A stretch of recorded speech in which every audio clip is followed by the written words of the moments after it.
Welcome to those of you who have joined so far.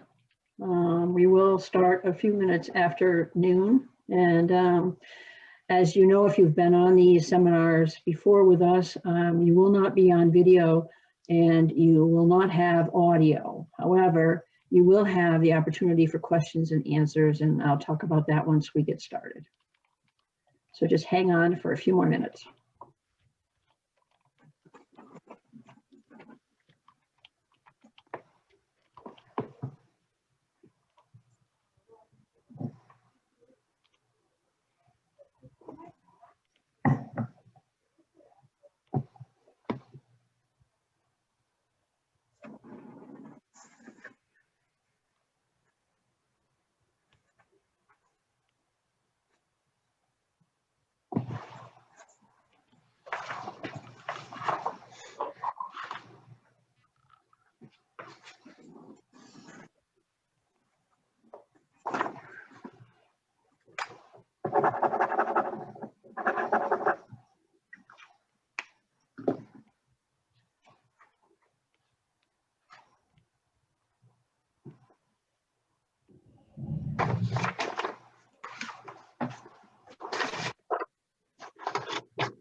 Wait one more minute.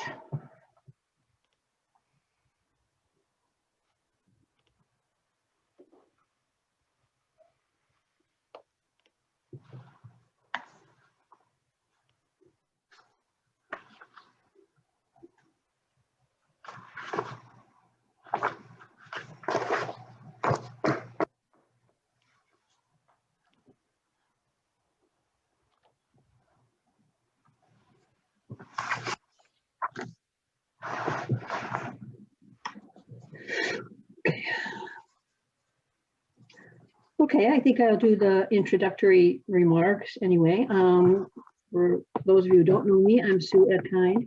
I'm a member of Eastman Cares and part of the education subcommittee, along with Sally Wood and Dr. Ken Dolcard, Elise Kendall, and Paul over here. We comprise the committee, and we've been trying to do a COVID seminar series. I think this is our sixth or seventh one. We began in November, so welcome. For those of you who've been here before, bear with me while I say some of the same things again. But I do want to say that Eastman Cares does have a resource guide, and it has been updated as of September. It is available down in South Cove, also online, of course. So it's a really good resource for people. So I encourage you to take advantage of that. The other thing that we've done is the Eastman Cares Connection, eCares Connection.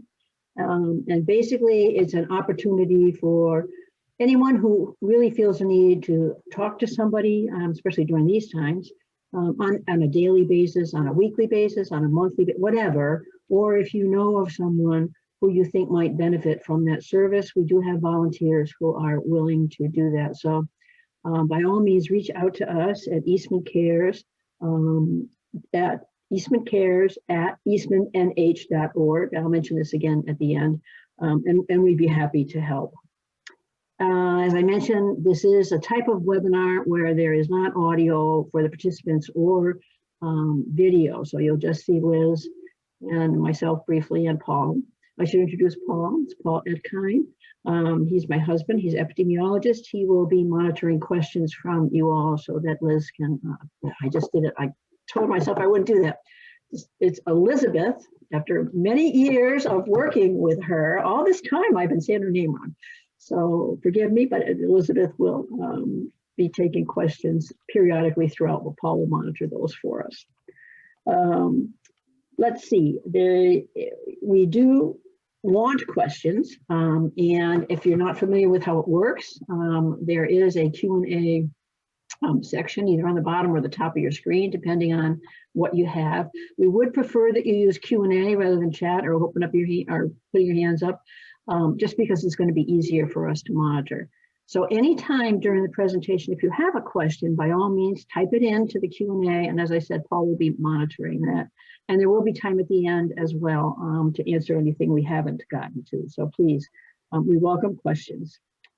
It is being recorded, and that will be available via YouTube. And for those of you at Eastman, it's available on our website, but it will also be available and posted outside of that as well.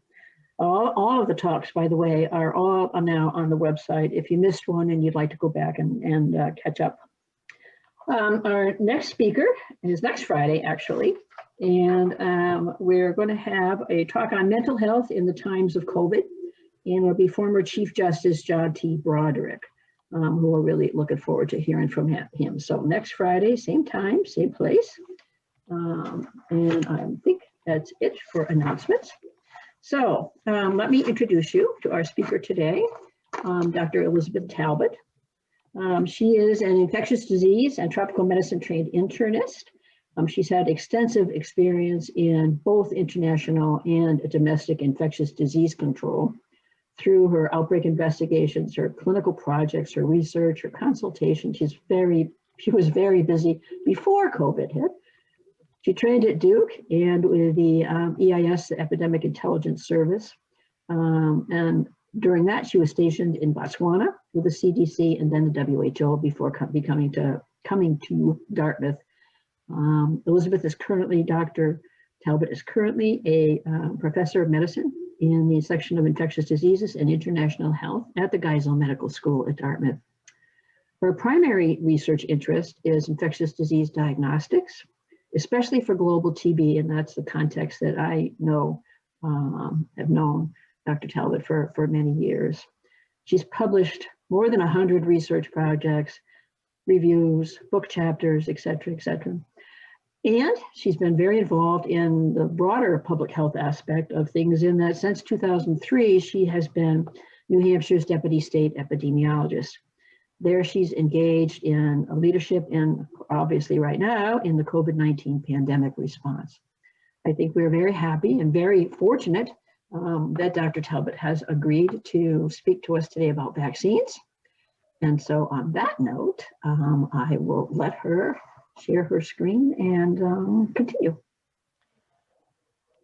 Pleasure. It's really a pleasure to be here with you today. And we're a pretty small group, so I do invite questions to make this relevant for you. I know that everybody can't help but know a lot about COVID-19, and I've elected to put a focus on the two hot topics du jour, which in my opinion are the vaccines, of course, and also the variants that are circulating, particularly wondering whether those variants are going to make any difference to our vaccination campaign. So assuming you can see my slides, I'll begin to move forward with that. I'll just try to make a case for vaccines and where Americans stand in their posture toward them with regards to COVID-19.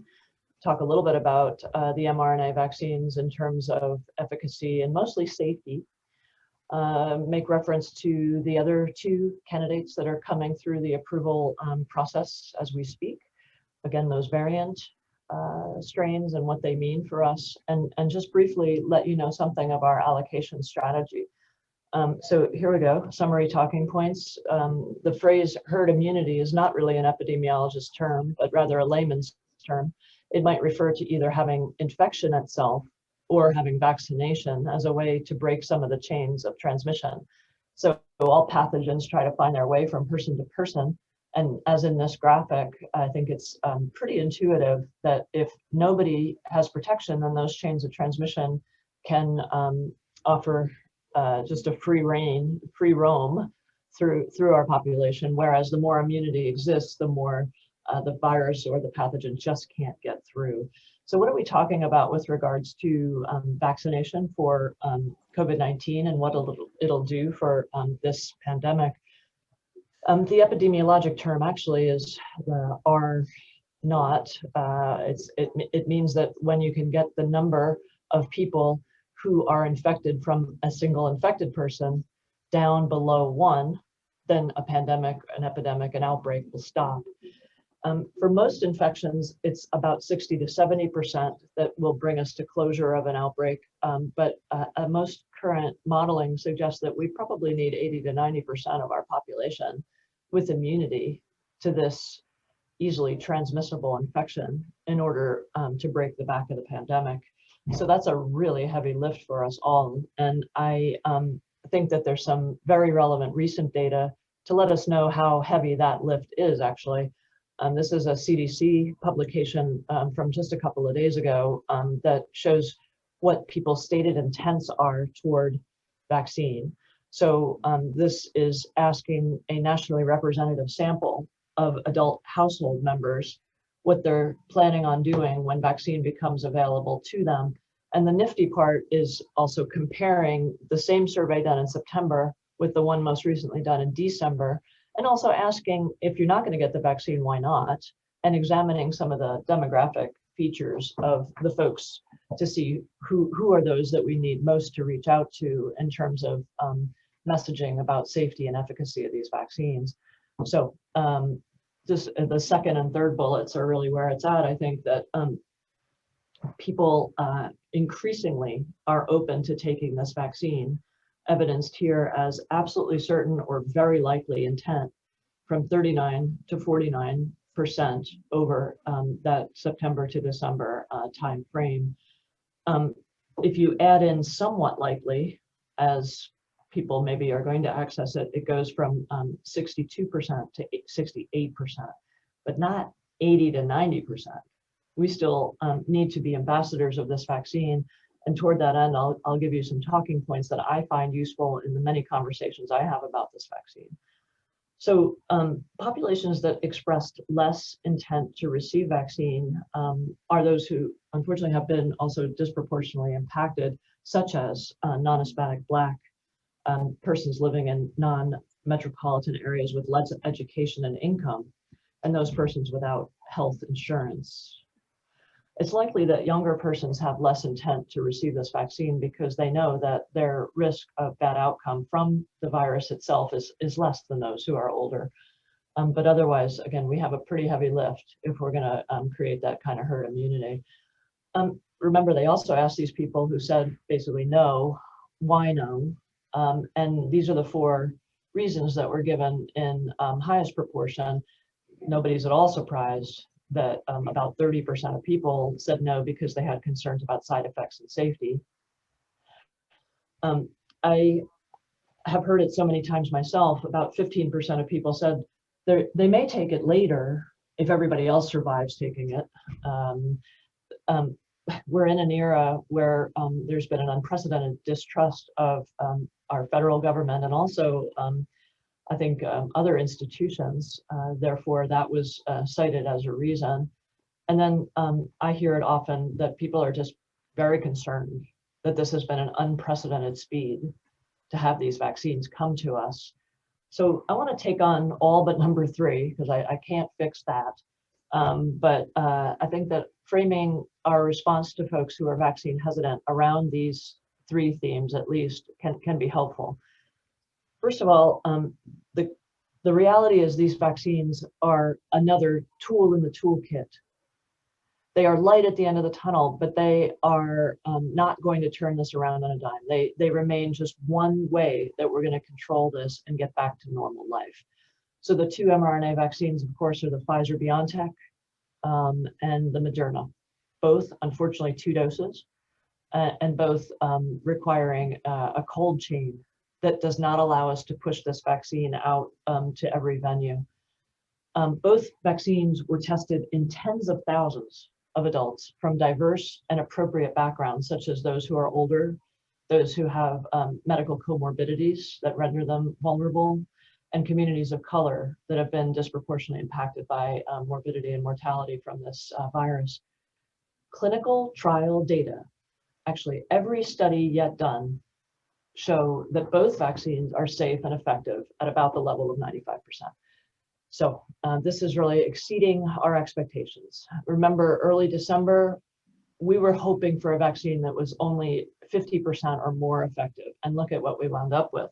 So I have to say, I'm very pleased that this puts us to about 80 to 90% need for herd immunity, as opposed to one that was less effective, where we might need every single person vaccinated, which would obviously be impossible. So again, with an eye toward speaking to people's concerns for safety, without a doubt, safety of these vaccines has been a top priority, and they're being held to the same safety standards as all vaccines. That's incredibly diffusing to people who think that we've cut corners or made some different system in weighing the risk and benefit of this pandemic. They are the same standards, the same process, but there's been an expedited review that I'll talk about here. I believe that the speed with which these vaccines have come to us has also itself created some vaccine hesitancy in the United States. So there are 4 reasons we can cite that they've come this fast, none of which are compromised safety standards. Okay, good. So one reason is that the researchers were able to use existing trial networks. They didn't have to set these up de novo, hire staff and get the stuff shipped into countries and buy the cars and all of that. They stepped into the HIV trial networks that were already functional. So that hadn't been done before. The manufacturing of the vaccine began before the vaccines were actually approved. So it was a bit of a dice roll there, not knowing whether the vaccine would come to approval, but it was felt an appropriate use of taxpayer dollars essentially to start manufacturing them so that we'd be right at the ready if they were approved. The technology of mRNA vaccines, which has been around for decades, was chosen first because they're faster to produce than traditional vaccines, but also because they're faster to change than traditional vaccines. So that's going to echo back in a favorable way when we talk about variants. And then really importantly, in number 4 is that the regulatory agencies, sort of shook hands and agreed they were not going to introduce any delay, any bureaucracy into their standard processing. So rather than wait months or even years to convene these groups sequentially, they did it over weekends and late at night and et cetera. So I really find this very reassuring to persons who are concerned about the speed with which these vaccines have come to us. I also think it's time for us to adopt new language when we talk about the side effects. So I'd like to reframe the side effects as expected and even good. They show that your immune system has taken up the challenge. So instead of, oh, sorry, you don't feel well, those terrible vaccines, it's more like, great, they're totally, immunogenic and doing what they're supposed to do. I think it helps people to know that they're transient, generally coming on within 24 hours of the shot and then lasting almost no longer than 3 days. Really, it's a remarkable on and off curve of the tens of thousands of people for which we have data. These side effects are fewer in elderly. And then I think that we can preemptively discuss with persons so they're not blindsided by these, and also that we can take on second dose hesitancy. We want people to come in for their second dose so that they have full and lasting immunity. But if they're caught off guard by the side effects that we expect at first dose, they might not come in for that second. And in fact, I'd like everybody to know, we have to be transparent. Second dose is sometimes worse than first dose. It makes sense because your immune system is now poised and at the ready. And when you get that second dose, you can have more of a reaction even. It also has the potential to complicate our symptom screening for COVID-19 disease itself. So for example, I'm at the hospital today.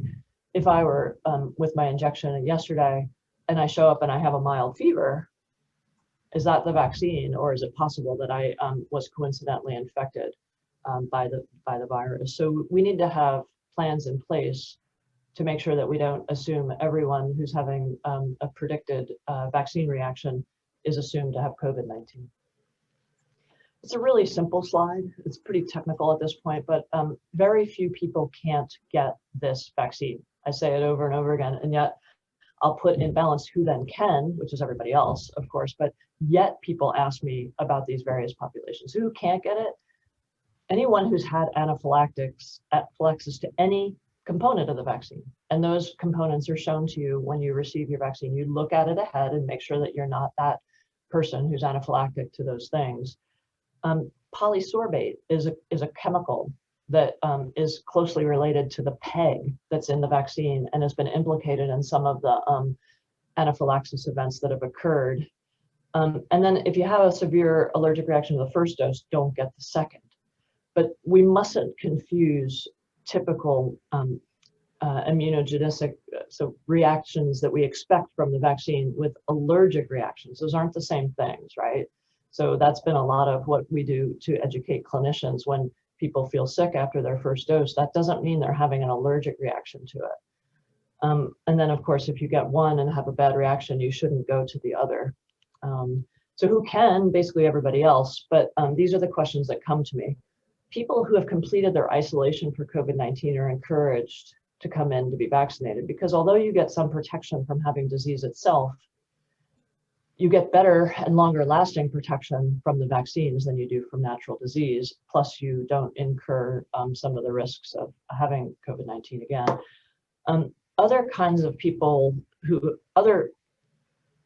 have other kinds of allergies, so food or environmental, are certainly welcome to come in to take the vaccine, but we ask that they be observed for 30 minutes following their shot. Those who are immunocompromised should get this shot. People who have had Guillain-Barré, latex allergy, who have egg allergy, it's fine. Those components are not within these vaccines. And then a really important group of people are those who are pregnant or breastfeeding. So there's been some really clear guidance that because pregnancy is a risk factor for bad outcome for the mother and the infant, if they get COVID-19 disease, the American College of Obstetricians and Gynecologists recommend that pregnant women access this vaccine preferentially. So they weren't studied in the trials, but there's no theoretical reason that they would have a bad outcome from this vaccine. And in fact, they would certainly have a bad outcome from disease. So who should delay? Maybe just put it off a little bit. And of course, if you're on isolation or quarantine for disease itself, we don't want people bringing disease to the clinics. So also, very few people who have had COVID disease have gotten the convalescent plasma or monoclonal antibody therapy. But if they have, they should delay getting the vaccine for 90 days, just because the vaccine will be rendered useless. If you have had COVID, your protection against reinfection probably lasts at least 90 days. And therefore, you may delay if you want. It's not unsafe to get the vaccine, but the point here is if you want to be altruistic and let others take your place in line, so to speak, then that's a reasonable approach. But again, I want to say it clearly because I keep hearing it as a misunderstanding. You don't have to wait. You just have to be non-infectious when you come into the clinic, right? So with that, I want to say it again and a little bit stronger, that vaccine is better to build immunity than it is to have natural disease. First of all, natural disease can be life-threatening. We learn a lot about long COVID as well as a terrible side effect of having natural disease. And we know that having disease only gives you temporary protection against reinfection and probably no protection against some of the more virulent variants that are coming our ways. So please do prefer vaccine over getting natural disease if that's a question that you hear out there. I also want to be very clear that these vaccines cannot give you COVID-19. We spend much of our career in infectious disease and public health telling people they can't get flu from the flu shot. There is no live virus within any of the vaccines that are coming to us. So they cannot give you COVID-19. But this is where people who should know that they may have side effects from the vaccine itself. That's not the same thing as having COVID. We are seeing sometimes that people get COVID in spite of having had vaccine.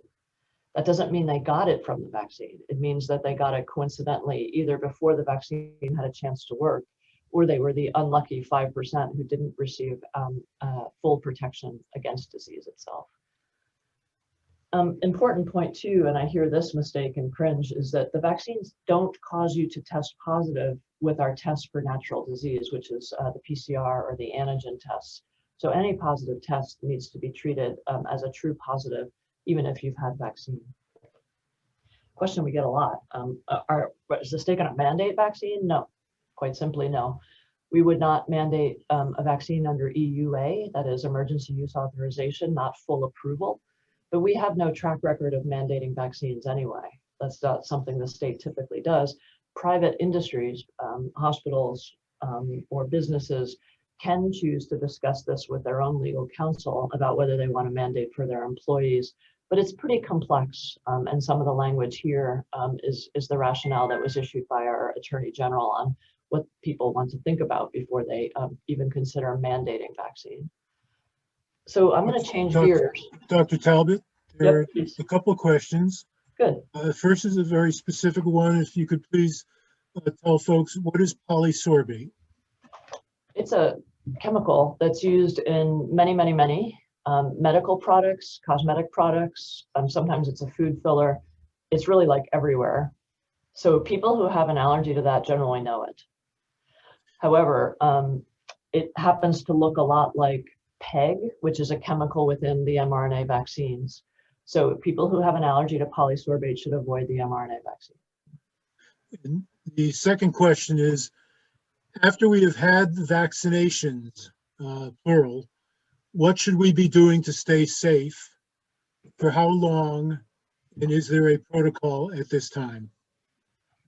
So it is probably one of the most common questions that's coming to me is, so what? If you're 14 days past vaccination, does it mean you can visit long-term care facilities? Can you travel internationally? Can you stop wearing your mask? Do you have a Super Bowl party? You know, like what? So what? We've already told you it's 95% protective. So surely there should be something taken into account with regards to community mitigation. And I find this to be a very awkward intermediate stage where only about 10% of our population has received even one vaccine. A third of them have had their second. And we are nowhere close to herd immunity. Plus we're battling some of the variants. So in terms of my work in the health department, we are evolving our guidance, but doing so waiting for the evidence to show us whether people can, for example, asymptomatically transmit virus even if they're vaccinated. And also, is the 95% just what they saw in trials? Is it really enough for us to take decisions about foregoing some of our community mitigation strategy? One thing we have said, the guidance our current guidance now says that if you are exposed to a case of confirmed COVID-19 or you travel outside of the New England states, then you do not have to quarantine if you're 14 days beyond your second dose. So that's the incentive you have, that sometimes people find that to be very encouraging to take the vaccine because they really want to visit family outside of New England or so. I'll foreshadow that that may change as the variants emerge. So let me leave it at that. I have a slide dedicated to it, but I'll take it on now. So there are two more questions that have come in, and then I'll put a hold on so we can proceed with your talk. And I think you just touched on this. How strongly is there documentation of absence of transmission of virus by persons after vaccination? We're seeing two preprints, that is before they were peer reviewed. They've come to us suggesting that indeed, first, that high vaccination rates in society appear to reduce overall epidemic curve. So it looks like communities internationally that have a high vaccination rate are indeed seeing decreased cases and hospitalizations and death, almost certainly coincident with herd immunity evolving. So that's kind of an epidemiologic evidence. Better is the evidence from Israel most recently, where they looked at persons who were vaccinated who had breakthrough disease. So they were a number of the population who happened to be those who got COVID-19 even though they were vaccinated, and compared them to people who got COVID-19 who had not been vaccinated. I hope I set that up okay for you. And they found 4-fold less virus in those who were vaccinated compared to those who weren't. So, and when I say 4-fold, almost, extremely low levels of detectable virus. So people even who are symptomatic with COVID-19 having been vaccinated have very much less virus and probably are far less transmissible to their community than those who haven't. I think that we're going to have to see a lot more data about it, but we think that vaccination will greatly reduce how much virus you have in your throat where you can transmit to others. Maybe not zero, but certainly a lot less. Okay, and then this is a two-part, and this will be the final one for this period right now, but do we have any sense at this point, with the experience that we have, that the duration of immunity conferred by vaccines? So you know that these studies started quite a few months ago now. So the phase 3 trials that brought these vaccines to us through the FDA EUA started 9 months ago. So we have some evidence that it's lasting. Those persons who are in those trials are going to be followed for 2 years out, and they're having their antibody levels regularly checked for antibody decay. So how fast does immunity go away? And it looks like we might have this as a vaccine that can be useful for years, but I'm speaking out of turn. The guidance isn't out there yet. I definitely am not going to be surprised at all if we need boosters because of the emergence of variants, or that this might be an every 5-year vaccine or an every 10-year vaccine. We just don't know. These antibody studies also don't tell the whole story about immunity because we have other kinds of immunity in our body besides these protein antibodies. And a study came out just yesterday showing that even if somebody doesn't have any antibodies, they have memory immunity through some of the cells in their body. So it may be that protection is measured in years for these vaccines and not an annual shot. I was in turn disconcerted that both Pfizer and Moderna are developing a COVID flu vaccine together, suggesting that there might be annual, that they're seeing need to do an annual shot. All right, thank you. We'll hold it there. Thank you very much. Yes, could I interrupt for 1 second? Again, remind people to use the Q&A function if they have questions for Dr. Talbot. That way Paul doesn't have to monitor the Q&A, the chat, the hands, and everything else. So please, I know there was something in chat, so if you can please use the Q&A function, we'd appreciate it. Thank you. So just as we're getting acquainted with the mRNA vaccines, there are others coming. So the New York Times has this fabulous vaccine tracker. I just refer to it regularly and tell others to as well. It gives you the pipeline of those that are in early phase and then come through authorization like EUAs, come to full approval, or those who just didn't make the cut. And it shows you where they're being used globally as well. So if you have questions about what's going on with the next vaccines, you should certainly take a look here, at the phase 3 and see which are coming to the US. The J&J is likely coming next. So the Johnson & Johnson Janssen subsidiary has produced a vaccine that is favorable for the fact that it's a 1-dose series. And it's also one that doesn't require the same kind of cold chain as the mRNA vaccines, not minus 80 Celsius, crazy temperatures that mean that we're really restricted with the mRNA vaccines.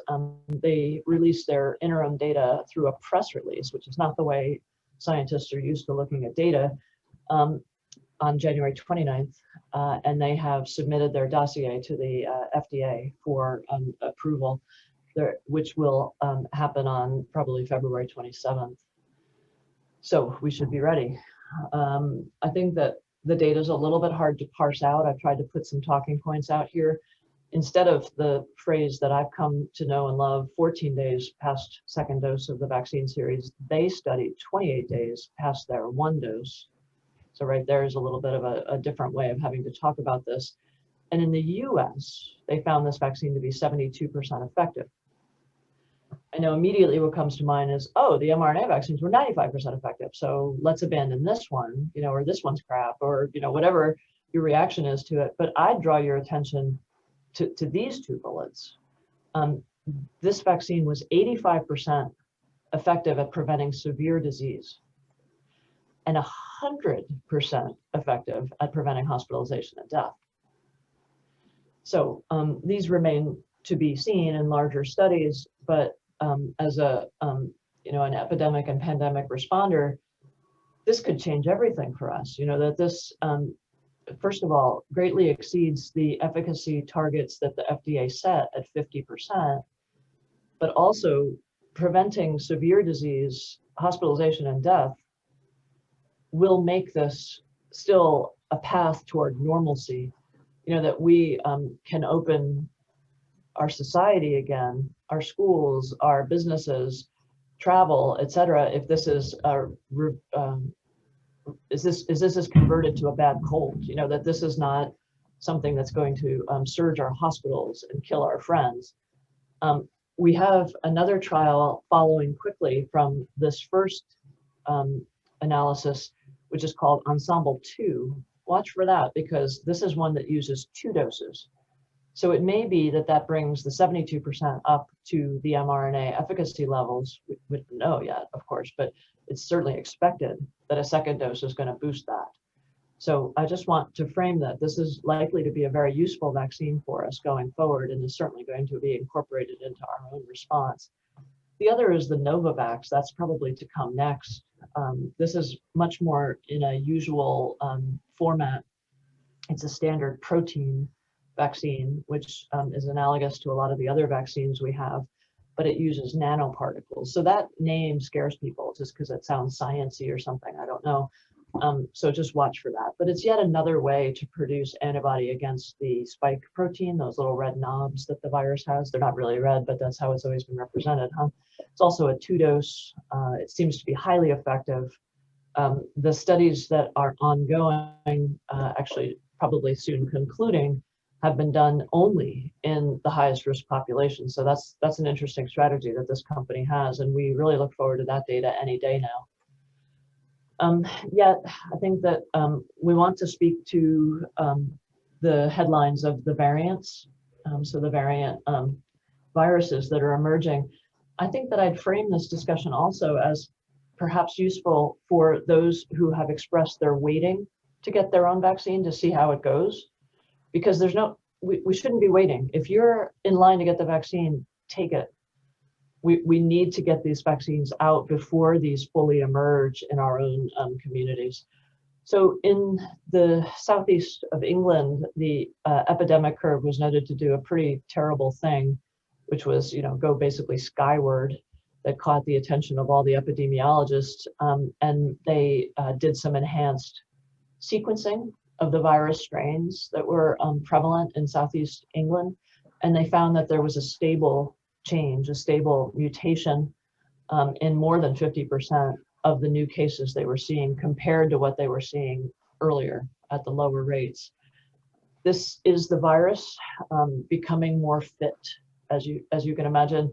If the crown that the coronavirus has, these red things, are how it attaches to our cells in our nasopharynx and our oropharynx, get a better fit, then that's to this virus's advantage, and that's what it's done.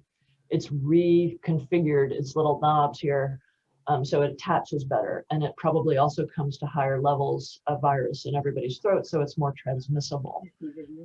It's in now 70 countries confirmed. Even in the US, there are now more than 1,000 cases in more than 33 states. Every day it's changing. And most of those persons identified in the United States have no travel history. They haven't just come back from England, if you will. And this is expected to be the dominant strain in the United States by March. So I'm just framing it that this is coming. And in fact, you may even see a press release today. And that's all I'll say about that. The South African variant is another one we're watching very closely. It also has adjusted its spike protein in a different kind of way to make it also more effective at binding. It's now in 25 countries. There are 6 cases in 3 US states to date. The P1 variant emerged in Brazil. It was identified in Japan because they routinely screen international travelers. So they identified 4 travelers from Brazil with the same mutated strain, and now it's been identified as widespread in Brazil. There are now 3 cases in 2 US states, which are Oklahoma and Minnesota. Kind of so what? There's this issue of being more transmissible, likely causing more severe disease, lasting longer and being therefore more transmissible.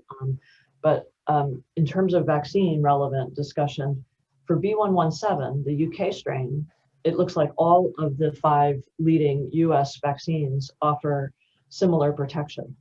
So that's okay. The B117, which is the more fully emerged, the one that the CDC and I have said will be the predominant strain in New Hampshire and everywhere by March.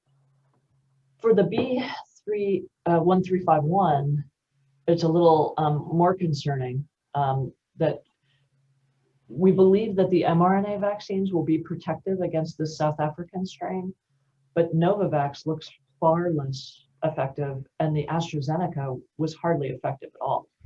The study that showed that was a funny one, though, and I would like to withhold all judgment until we have a better study than identifying a small cohort of young, healthy persons who had previous disease. So, a really focused population here when they were reinfected with this viral strain. So now, are there questions around, about the variants or any of the new candidates before we move into talk about allocation in New Hampshire? No questions at this time. Wow, okay, good, because I'm not sure I could have answered them anyway. So let's just talk about allocation. I am the branch chief for the New Hampshire Allocation Strategy branch. And I show this graphic a lot. I think it's hugely intuitive, but we don't have enough vaccine to give everybody the vaccine on day 1. So therefore, we are in a period, an uncomfortable, terrible period of constrained supply where we have to give it to selected populations in a phased way.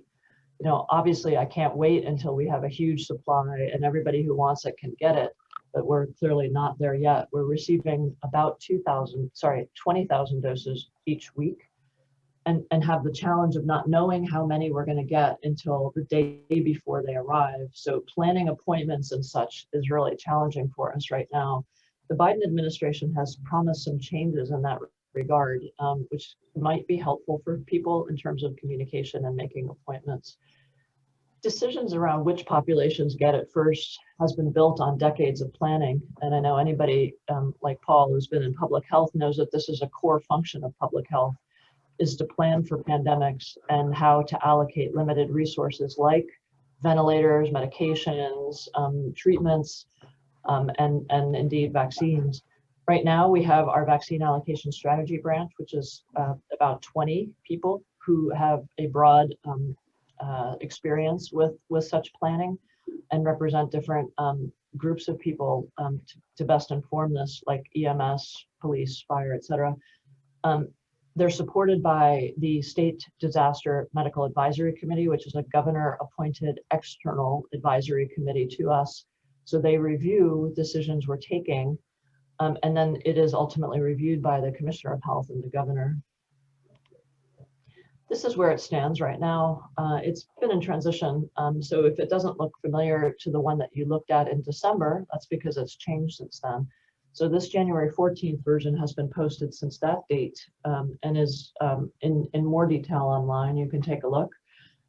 We've come through phase 1A and we are in the midst of phase 1B, which you'll note is a really big group.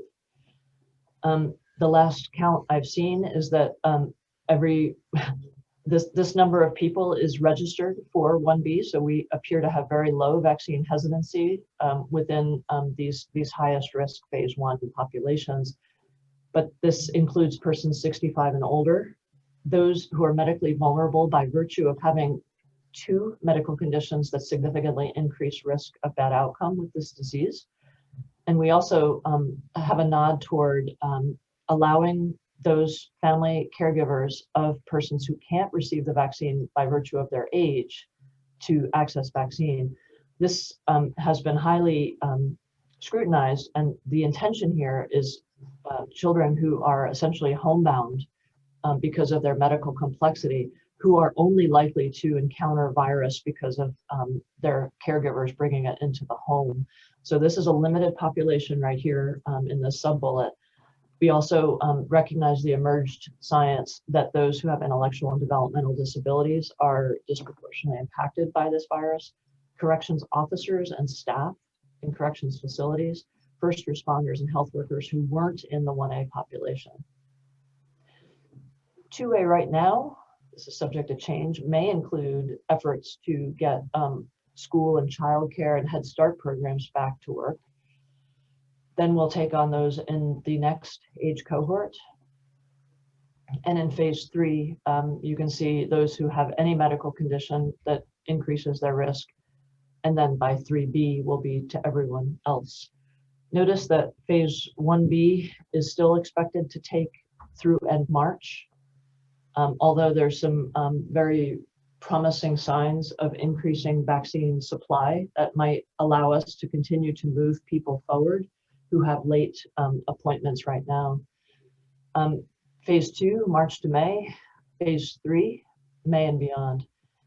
I'll also draw your attention to this gray bar, which has been present all along, is that we will make an effort to direct vaccine to those who are vulnerable regardless of the populations as shown by virtue of being below poverty level, being homebound, being homeless, those who are racial and ethnic minority, and other similar populations that have been defined by federal parameters in the community vulnerability indices, which are available for your perusal as well.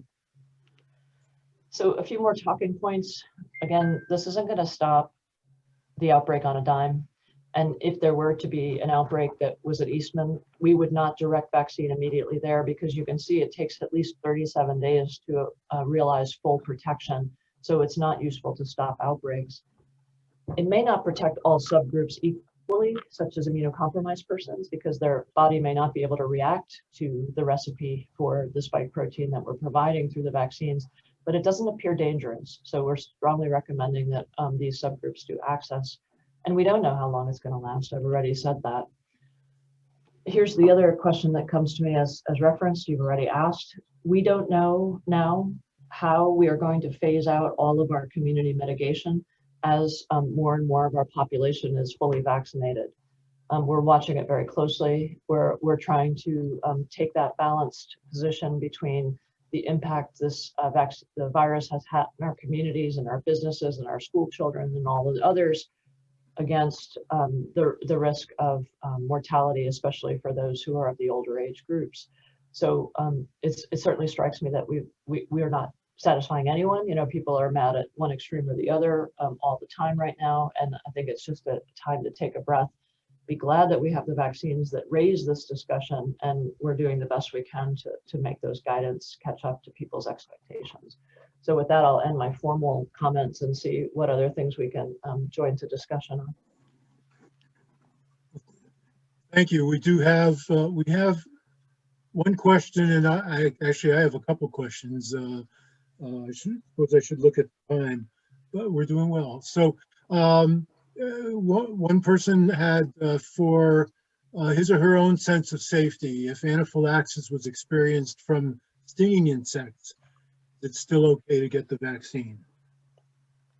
I just lost the words. If you have what, is it still okay? If the person has a history of an anaphylactic reaction to a stinging insect.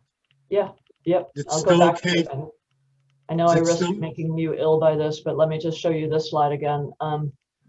Anyone with other severe allergies, vaccines, medicines, foods, chemicals, environmental exposures, it is okay.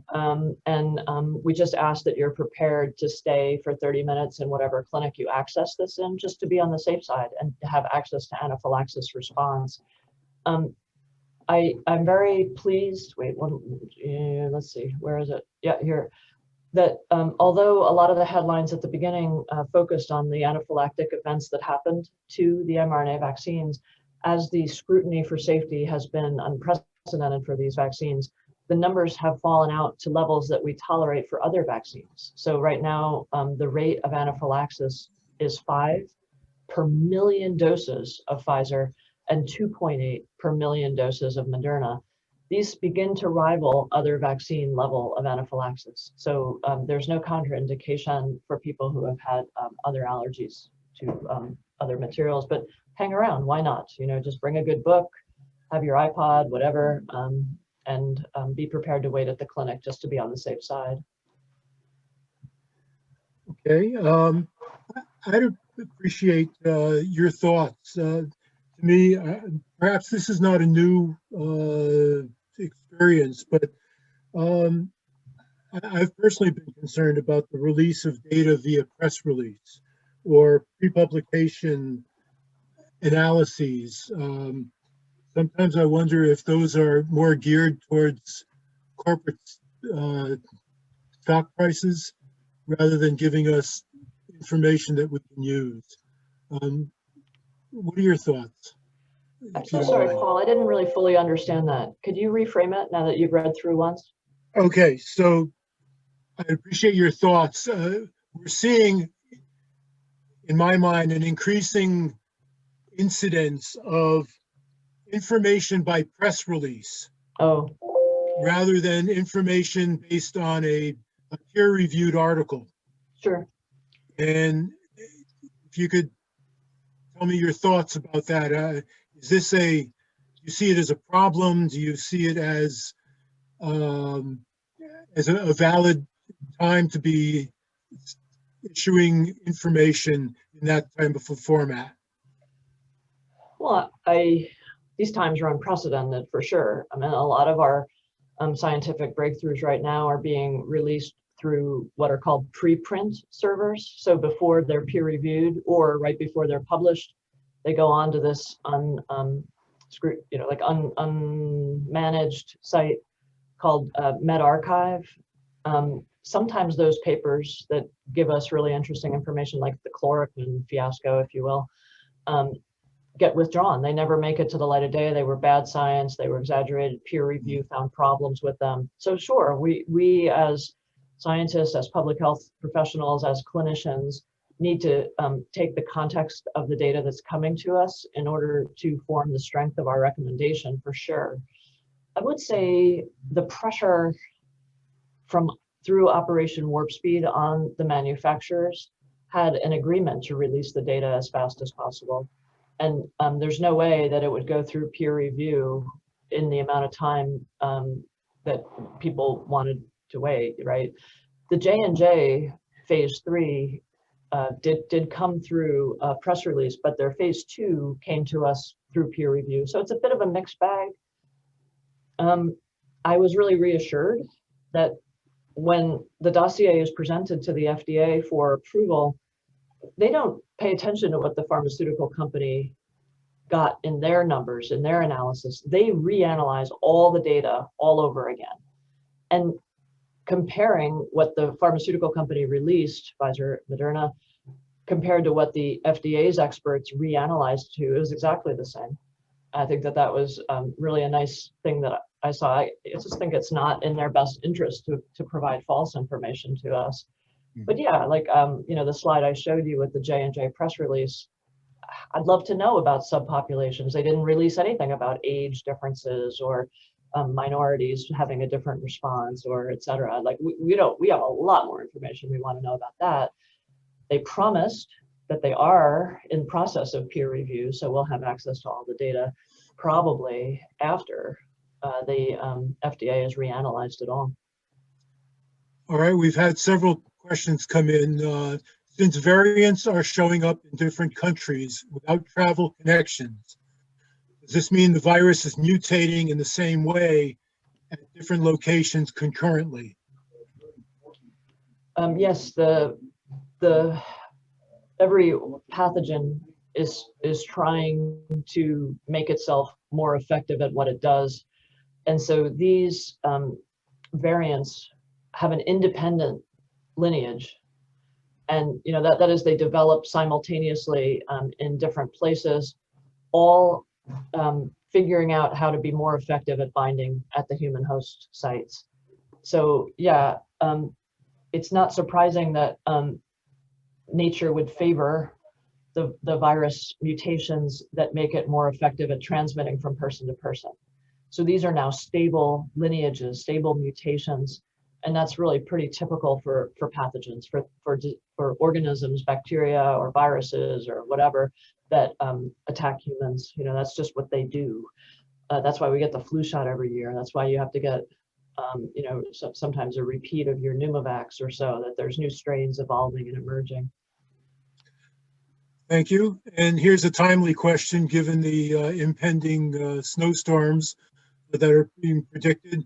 If your appointment is canceled due to a snowstorm or other weather event, you get sent to the end of the line. No, we have always, we had a couple of events that had to be canceled, and then you get contacted directly into sort of an ancillary clinic, something, another way of getting it. And we used to be open 5 days a week, but now we're open 7 days a week to accommodate second doses in a more timely way, for example. So it's pretty dynamic. Starting today, Walgreens will be federally supplied with vaccine to give to people that we tell them to give it to.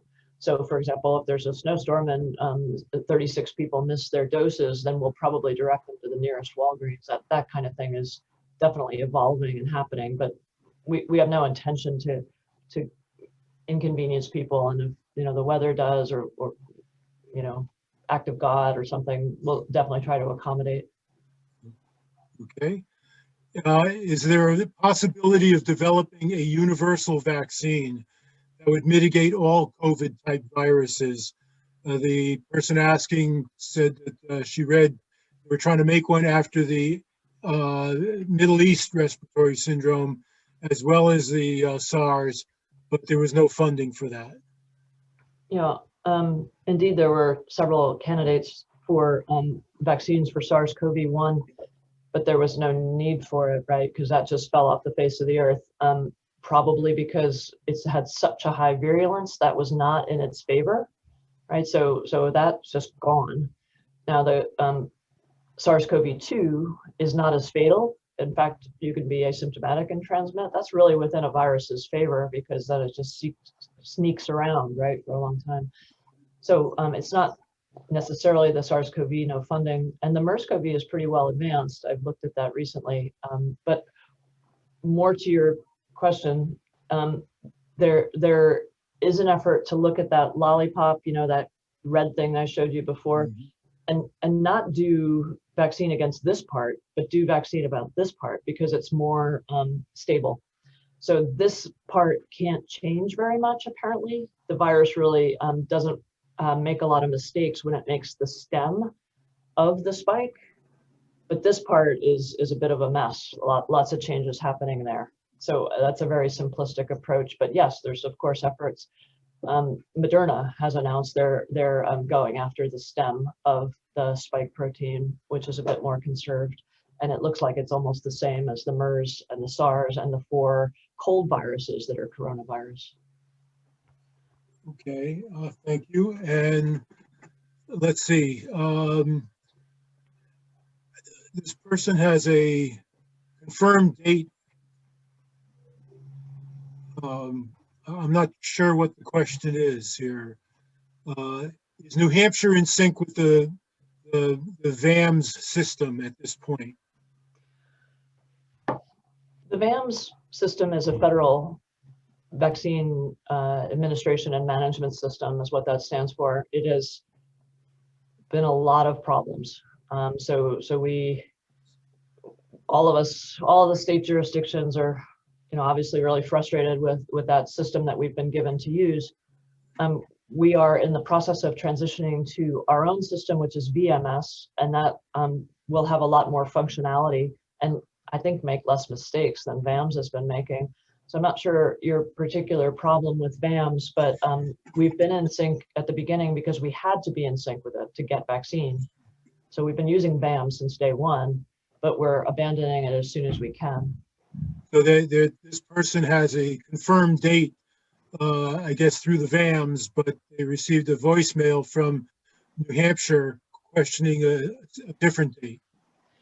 So the only thing that comes to mind for that is that we're trying to move people forward because we got 1,000 extra doses this week. So it might be that they're offering you an earlier date. So we have, hundreds of people on the phone to people to say, would you like to come in earlier? So that seems like the good explanation. In a few cases, the VAMS does make mistakes. And if that's your case, then just call 211. And again, have a good book at your side, because I hear it can be anywhere from 5 minutes to an hour before somebody gets your call. But they, in general, are hundreds of people ready to try to figure those things out. Sorry that you're having any trouble at all. And the last question that we have is regards masks. Is there any particular mask design or type of mask that you feel is best? On Wednesday at noon, the CDC released a study that they'd done in laboratories looking at different masks. So there's constantly evolving science. The Chinese KN95s are more plentiful than N95s, which is the US standard. The N95s are intended to create a seal, and they tend to be hard to breathe through for long periods of time. I'm a TB person, and I can tell you that that's true. And they have to be fit tested, like you have to have the right one for you. So the KN95 has been publicly popular. It doesn't depend on a seal. There's no fit testing, that it has openness on the sides. The only thing to say about them is there's a lot of counterfeit ones that have been brought into country. There's a whole website dedicated to ones to make sure you look up your lot number and make sure you have a good one. You should never use one with an exhale valve because that completely defies what we're trying to accomplish by universal masking, meaning your droplets are just forced toward somebody else. So that's a counterproductive mask. Definitely avoid the K95s with exhale valves. And then otherwise, there's mask fitters that are pieces that just bring the mask closer to your face. And that is shown to be effective in this new study that's been brought out by CDC Wednesday. And then the issue of double masking is brought out. If you choose double masking, it should be a 3-ply medical mask covered by a 3-ply cloth mask. And again, the point is to seal it down. So that's the only magic there. Gaiters that are single-ply, not so good. We can do a whole talk on the best masks, but go ahead and take a look at that CDC report that came out. I think if you Google CDC double mask, it comes up pretty readily because it has a lot of really useful features in it and a whole set of graphics that you could post in South Cove or whatever, so people get educated about the right masks to wear. That's it for the questions that we have, and I think maybe turn it back to Sue. Oh, did you have another one that didn't get answered? I do not see one on One from you? chat. There was one from you? Oh, well, if we have the time. So looking at your chart on the plans, the allocation plans, I was looking at, there's been a lot of talk and maybe some controversy about essential personnel and the inmates in jails and prisons. Are they to be given vaccine on the basis of their age and medical conditions on those criteria rather than on essential personnel criteria or an incarcerated individual? The population that can access vaccine within phase 1B are corrections officers and staff, right, because they often have to transport persons with COVID-19 and also have been implicated in some of the more dramatic outbreaks that we've had within our more than 10 outbreaks in corrections and jails and detention in New Hampshire. So this is a strategy to prevent surge at the local hospitals and to prevent these first responders essentially from acquiring disease and potentially passing it on to vulnerable persons. Inmates, residents, as it's I guess best called, can access vaccine only when they fall into the other priority groups, such as by age or medical comorbidity. Mhm. Okay. Thank you. And thank you all for attending. And I really want to thank Dr. Talbot for taking the time from her extraordinarily busy schedule to spend it with us. This has been very, very educational, very illuminating, and we are all just really so thankful to you for joining us. If anyone has any further questions, if they have suggestions for future topics, or evaluation is always appreciated in terms of comments on current presentations, we would really appreciate them.